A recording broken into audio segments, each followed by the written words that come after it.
అనకాపల్లి జిల్లా నర్సీపట్నంలో మొంతా తుఫాన్ సమయంలో సహాయక చర్యలు అభినందనీయమని ఆంధ్రప్రదేశ్ శాసనసభ స్పీకర్ చింతకాయల అయ్యన్న పాత్రుడు తెలిపారు.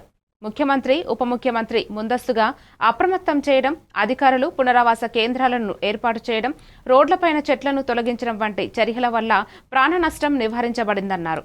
పశువుల కోసం 50% సబ్సిడీతో దానా, పచ్చిగడ్డి సరఫరా వంటి సహాయక చర్యలు ప్రభుత్వం చేపడుతున్నట్లు స్పీకర్ తెలిపారు. అందరికీ నమస్కారం అండి.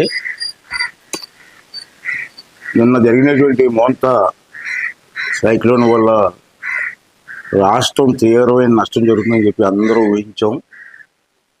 కానీ భగవంతుని దయ వల్ల తక్కువ నష్టంతో బయటపడినందుకు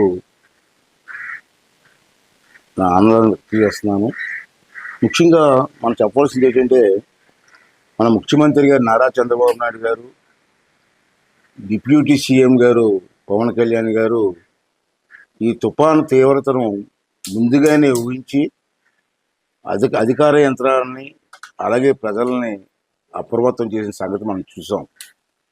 దీనివల్ల ఏమైందంటే అందరూ కూడా అప్రమత్తమై ఎక్కువ నష్టం జరగకుండా తక్కువ నష్టంతో బయటపడే అవకాశాలు మనకు కల్పించాయి.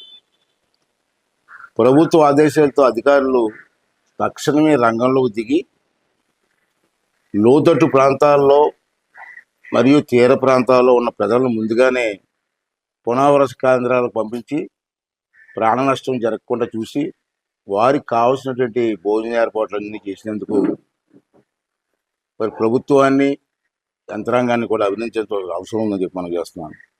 అలాగే మంత్రులు, నియోజకవర్గ ఎమ్మెల్యేలు, మండల స్థాయి నాయకులతో పాటు పార్టీలకు అతీతంగా అన్ని పార్టీల వారు కూడా పనిచేయడం, ప్రజలను ఆదుకోవడం మనందరం కూడా అభినందించవలసిన విషయం అని చెప్పి ఈ సందర్భంలో మనం చేస్తాం.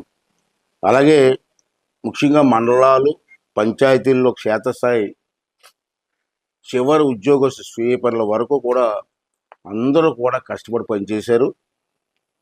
ఉన్నత స్థాయి అధికారులు అయితే బాధ్యతతో పనిచేశారు. వాళ్ళందరినీ కూడా మన అందరం కూడా మనస్ఫూర్తిగా అభినందించవలసిన అవసరం ఉందని కూడా ఈ సందర్భంలో మనం చేస్తాను.